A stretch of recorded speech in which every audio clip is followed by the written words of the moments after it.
Hello है ले Christmas वाला गाना कहा था तो क्रिसमस वाला गाना भी हम बीच रखा थी।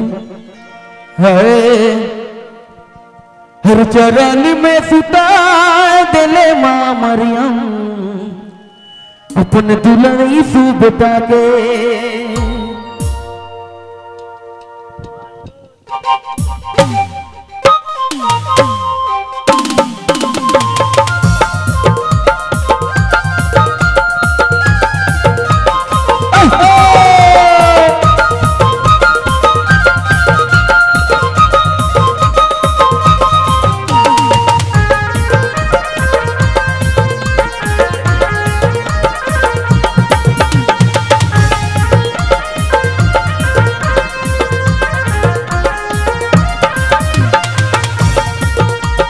चरण में सुता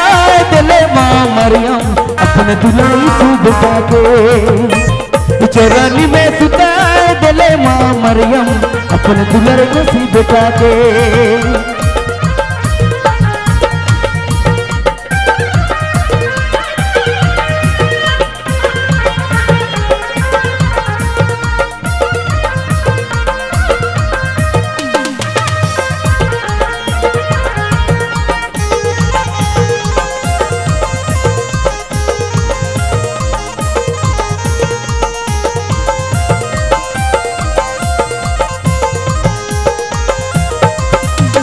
चरण में सुता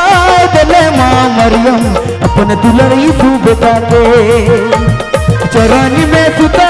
दिले माँ मरियम अपने दुल्हन मसीह बेटा के चरण में सुता दिले माँ मरियम अपने दुल्हन यीशु बेटा के चरण में सुता दिले माँ मरियम अपने दुल्हन मसीह बेटा के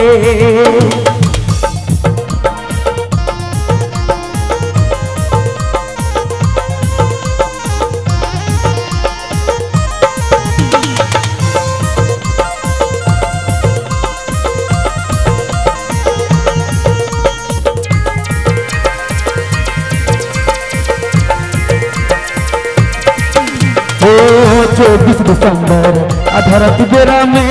वो हर घर घर चरण के कोना में 24 दिसंबर अधरत बेरा में वो हर घर घर चरण के कोना में चरण में सुता दिले माँ मरियम अपने दुल्हन यीशु बेटा के चरण में सुता दिले माँ मरियम अपने दुल्हन मसीह बेटा के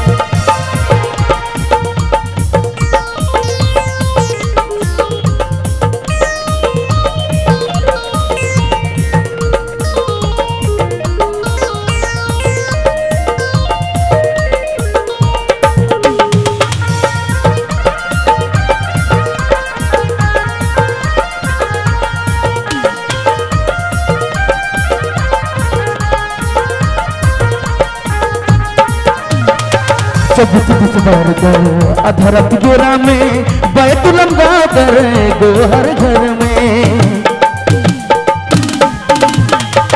24 दिसंबर अधरत गेरा में बैतुलम गाँव में गो हर घर चरण में सुता दिले माँ मरियम अपने दुल्हन मसीह बेटा के